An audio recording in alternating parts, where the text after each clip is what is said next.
And the same conditions for this one, as I told you, whenever you have an orthogonal circuit, this RI value should be less because RI should draw more amount of current.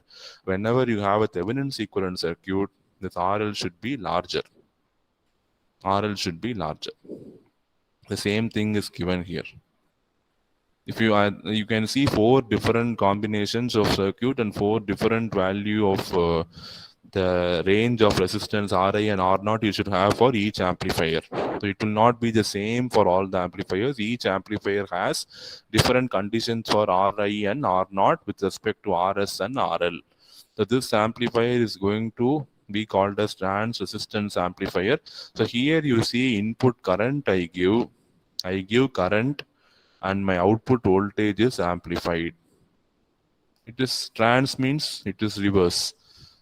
So I give input current and my output voltage is amplified.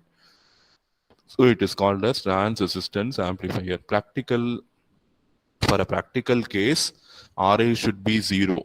Only when RA is 0, it can draw maximum current, and RL should be infinity. Only when RL is infinity, you get maximum output voltage. Okay, but practically RA is very much less than RS and R0 is very much less than RL. Okay. So this is going to be the characteristics when you see RA and R0 for voltage amplifier. This tabular column you can conclude from the circuit diagram whatever we have seen. What will be the input and output resistance for the 4 type of amplifiers?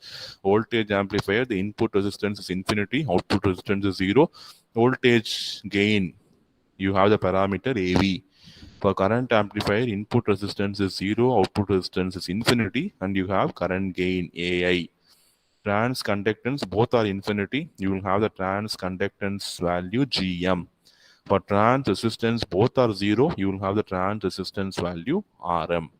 So this will summarize the basic 3 parameters: input resistance, output resistance, and the what gain the amplifier is going to be having for each of the 4 cases.